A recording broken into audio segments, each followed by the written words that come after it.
Assalamualaikum warahmatullahi wabarakatuh. Hari ini hari terakhir narik buah untuk menghadapi lebaran tanggal berapa. Jadi mulai masuk nanti sekitar tanggal 5 tanggal 6 Mei. Tuh aku cerita-cerita sedikit. Tempo hari tongkangku yang 017 JK 017 tenggelam. Nah, ternyata saya didatangi Pak Asisten dalam keadaan pikiran kalut, pikiran marah, pikiran kesal, bercampur aduk datang dengan kata-kata yang sudah tidak asing lagi bagi saya dengarnya. Bagaimana Pak Haji solusinya? Bagaimana Pak Haji solusinya? Dari dulu kapan ada sesuatu, bagaimana solusinya? Tapi solusinya yang menurut aku hanya satu. Itulah penyebabnya tongkang kami banyak yang bocor, banyak yang jebol karena loadingannya tidak bagus. Yang selama ini hanya dikerjakan bagian di atas yang dikerjakan, padahal yang penting juga tuh di bagian bawah, karena kalau air surut miring. Nah itulah yang kejadian kemarin tongkangku tenggelam itu. Dia datang dalam keadaan aku tidak karuan pikiran, maka marah-marahlah di situ sampai ngomong ku tembak, padahal omongan itu tidak sebenarnya dalam hati, karena sudah sudah sering jadi omongan sehari-hari, ibaratnya bukan ancaman. Ternyata ada yang melaporkan, tidak tahu, katanya bukan dari Pak Tony, tapi yang Pak Pomal ini tahu, makanya dia datang ke tempat saya. Ya intinya sih menasihati, ya saya terima nasihatnya, tapi bagaimana kalau kita balik, saya Pomal, yang nasihati saya itu namanya juga Pak Tony. Bagaimana kalau dia yang punya tongkang tenggelam, baru sekali servis habis 25 juta, padahal mesin itu saya beli 35, terus baru 11 kali jalan rusak, habis 25 juta. Sudah habis 25 juta masuk kemarin, baru sekali jalan tenggelam pula. Padahal tenggelamnya ini masalahnya hanya itu. Dari dulu saya bilangi, Pak, loadingan beneri supaya kita nyaman, kita muat nyaman, jonder yang ngisi kami nyaman, buah tidak banyak jatuh. Buah jatuh itu untuk bikin loadingan, wah bisa dapat berapa tempat itu, bisa sampai puluhan yang buah jatuh. Tapi semenjak agak mahal ini kayaknya sudah diperintahkan harus diambil dari bawah, karena agak kurang sudah. Tapi yang buat tenggelam tongkang aku kemarin malah buah di bawah itu. Saya periksa semalam, waktu subuh semalam, takutnya kalau ngulang di aku. Nah, karena sopir termasuk ibaratnya ya, lah sudah aku bilangi, sebenarnya memang kelalaian, ada juga kelalaian sopir. Benar kata Pak Tony Pomal itu, jangan disalahkan satu pihak saja. Benar, aku akui. Tapi permasalahan ini, kejadiannya kan sudah berulang-ulang. Artinya antisipasi dari pegawai HSK bagaimana? Kalau ownernya kan tidak tahu ya, orang jauh di sini Kalimantan sana. Jadi yang selalu kami komplain, tentunya orang kerja di sini seperti asisten, seperti manajer, masa setiap ada kebijakan datangnya dari pusat, kapan kebijakan datang dari pusat, padahal kan referensinya dari mereka-mereka ini, misalnya bikin loadingan. Oh, kenapa Pak ini ada usulan bikin loadingan dari Kalimantan misalnya. Oh, Pak, buah banyak jatuh, buah yang jatuh itu sampai berapa ton. Tongkang banyak yang jebol, banyak yang patah kemudi, banyak segala macam. Aturannya pergi ke TPI kaki, nanti malah dibalik ke tempat lain, tempat yang dekat.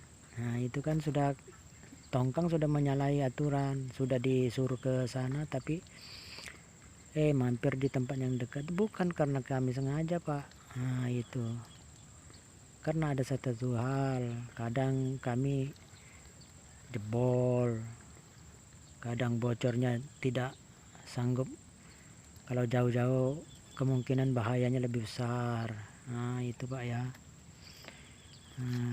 Ada beberapa macam itu aku garis bawahi masalah. Oh ya, masalah loadingan yang ada apa namanya itu, pasak bumi itu sudah 1 tahunan itu saya bikinlah di situ bercanda tapi menyindir sebenarnya. Bilanglah di situ nisan seluruh asisten tuh aku bilang waktu itu innalillahi wa inna ilaihi rajiun, padahal sebenarnya bukan tujuannya ke apa namanya itu untuk menyakiti hati mereka, karena mereka kan seluruhnya pulang ke kampung, makanya aku bilangi telah berpulang ke rumah masing-masing, bukan telah berpulang ke rahmatullah. Oke, kalau itu dianggap menyakiti, saya minta maaf, tapi tolong dengarkan baik-baik itu isi konten itu apa. Apa isi konten itu? Ya aku mau bikin konten ya sesuai dengan pekerjaan aku sehari-hari. Masa aku bikin konten ngeprank cewek cantik, aku sudah tua, dibilangnya apa orang nanti. Ya sesuai dengan pekerjaan aku, makanya Bapak formal, tidak mungkin aku mau hapus itu. Kalau saya hapus bagaimana subscribe-nya, kan itu dihapus, otomatis terhapus juga. Sudah itu memang dokumen juga sebenarnya itu. Oh, tanggal berapa aku bikin konten, tanggal berapa ibaratnya aku komplain sama itu, kan cara aku komplain. Kalau selama ini komplain nggak ada gunanya. Pasti bilangnya kalau manajer kemarin belum ada dana, selalu ngomong belum ada dana, padahal kita kan sama-sama rugi Pak. Kalau misalnya ini, kalau terjadi misalnya tenggelam kemarin, nah yang tenggelam kemarin aku sudah berapa banyak kerugian waktu aku habis, sudah itu sawitnya juga banyak yang kanyut. Nah, apakah saya harus bertanggung jawab ke situ, padahal memang loadingannya begitu. Tidak mungkin Pak kita 24 jam per detik itu kami ngawasi. Ya pasti ada lalainya, macam aku kemarin hampir Pak tenggelam, padahal aku nih puasa, subuh-subuh tuh sudah tidak tidur, tiba-tiba aku guling, tiba-tiba kelelap, hampir tenggelam. Apa harus diganti begitu, harus bertanggung jawab begitu, padahal kan asal mulanya di situ semua. Ya asal mulanya begitu, kita ngisi miring, akhirnya kan bocor tongkang. Apa bocor langsung beli baru lagi Pak? Asal bocor beli baru lagi? Tidak mungkin Pak, harganya nih ratusan, 4 tongkang tuh 1 M lebih. Nah, makanya tidak mungkin juga kita tiap trip kami naik galangan dandan lagi, tiap trip galangan dandan lagi. Kadang-kadang ya cukup ditampal. Nah, tampelan itu lepas Pak, kalau kami ngisi miring-miring itu. Nah itu ya, jangan baru bertindak beginilah sudah kami dianggap jahat, apalagi itu yang kemarin itu. Oh, masalah ini undang-undang ITE. Oh, undang-undang ITE itu Pak, agak paham juga lah sedikit.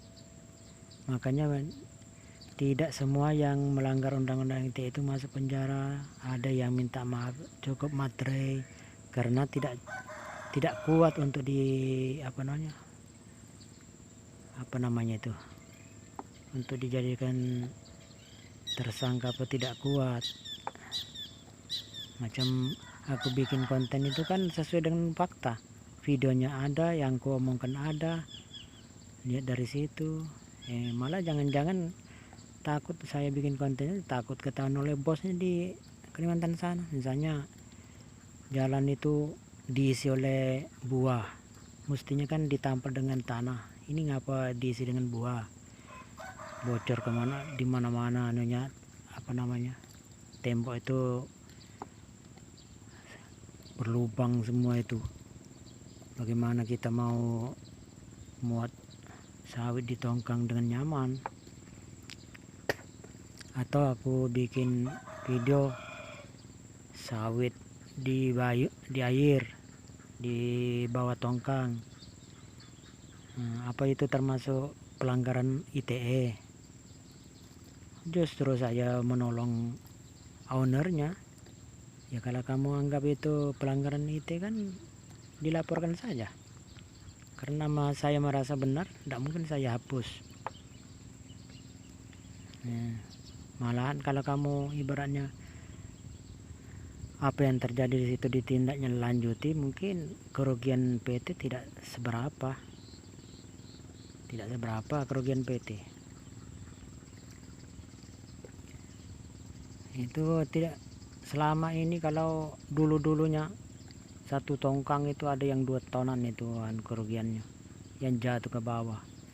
Kita tegur jondernya, operator kadang-kadang kayak mau marah. Tukang loadingnya kayak tidak peduli teguran kami. Cuman sopir-sopir situ tidak ada yang berani negur, paling saya yang berani. Makanya kadang-kadang saya yang dianggap jahat di situ.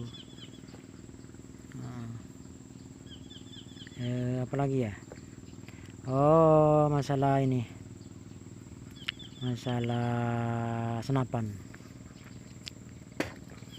Kayaknya Pak Tony Pomal itu menyelidiki saya kalau bawa senjata api yang ilegal.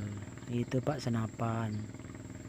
Kata Bapak itu dilarang juga. Kenapa dijual bebas? Itu senapan angin 4,5 mili. Saya paham Pak, kalau 5,5 itu harus punya izin. Jangankan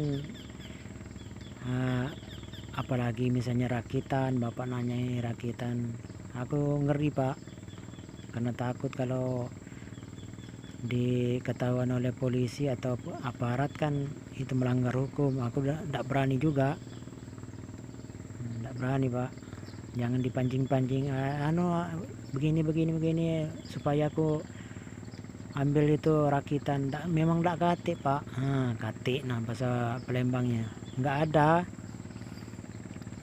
Nah kalau senapan Bapak nanya ada nggak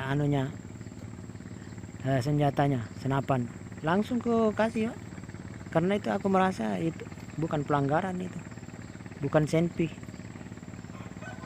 sengin, senjata angin. Kalau senpi ya jelas tidak boleh. Nah makanya Pak, ini datang lagi nih, ini dari Manggaraya, hasil alternatif HSK. Nah itu ya aja ya Pak ya. Apalagi ya, bilangnya tidak boleh dibawa. Saya sering nggak pakai pengawal Pak. Buah ini kadang-kadang ada yang nunggu di jalan. Kalau nggak bawa itu bagaimana Pak, aku harus pasrah dikasih semua sawit ini ke orang. Nah itu aku sering dapat ancaman mau dibegal. Siapa yang ndak, sopir-sopir mana yang ndak mau jual buah ke yang tukang beli buah ini, katanya mau begal. Nah itu aku ingat benar itu, makanya aku pernah aku tantang, coba kau begal aku, karena aku merasa disindir. Siapa sopir yang ndak mau jual buah katanya mau begal saja. Itu orang-orang di sana yang sering beli-beli buah itu. Makanya saya tantang, coba begal saya, karena aku merasa disindir. Masa kita mau jual barang orang, maling itu namanya. Aku pantangan maling-maling, biar aku jahat sering marah, maling tidak. Itu aja. Itu mungkin sekian